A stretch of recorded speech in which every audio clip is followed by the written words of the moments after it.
Life is like an ocean voyage, and our bodies are the ships. And without a moral compass, we would all be cast adrift.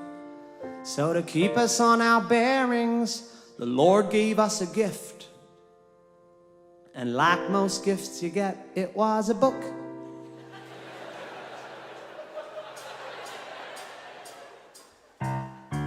I only read one book, but it's a good book, don't you know? I act the way I act because the good book tells me so. If I want to know how to be good, it's to the good book that I go. Cause the good book is a book, and it is good, and it's a book. I know the good book's good because the good book says it's good. I know the good book knows it's good because a really good book would. You wouldn't cook without a cookbook, and I think it's understood. You can't be good without a good book, cause it's good and it's a book, and it is good for cooking. I tried to read some other books, but I soon gave up on that. The paragraphs ain't numbered and they complicate the facts. I can't read Harry Potter cause they're worshipping false gods and that. And Dumbledore's a poofter, and that's bad cause it's not good. Morality is written there in simple white and black. I feel sorry for you heathens, got to think about all that.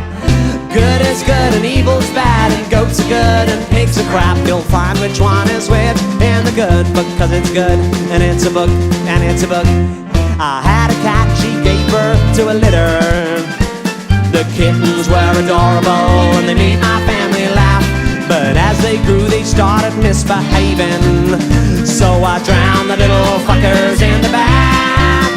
When the creatures in your care start being menaces, the answers can be found out there in Genesis. Chapter 6 verse 5 to 7. Yeehaw! Swing your partner by the hand, have a baby if you can. But if the voices in your head say to sacrifice your kid to satiate your loving God's fetish for a dead baby blood, it's simple fate the book demands. So raise that knife up in your hand.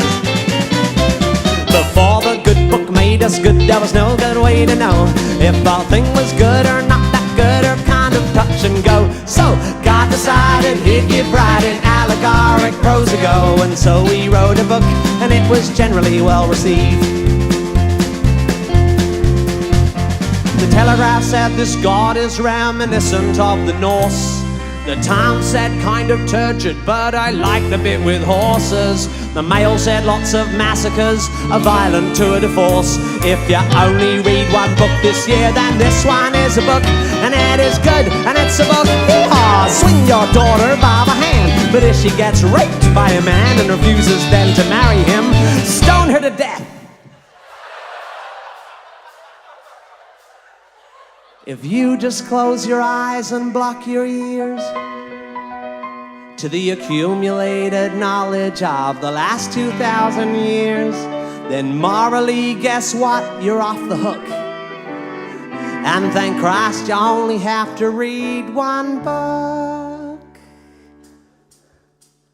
Just because the book's contents were written generations hence by hairy desert-dwelling gents squatting in their dusty tents. Just because what heaven said was said before that leavened bread. Just cause Jesus couldn't read doesn't mean now we should need when manipulating human genes to alleviate pain, fight disease, when deciding whether it's wrong or right, to help the dying let go of life, or to stop a pregnancy when it's just a tiny blastocyst. There's no reason why we should take a look at any other book but the good book, cause it's good and it's a book, and it's a book, and it's quite good. Yeah!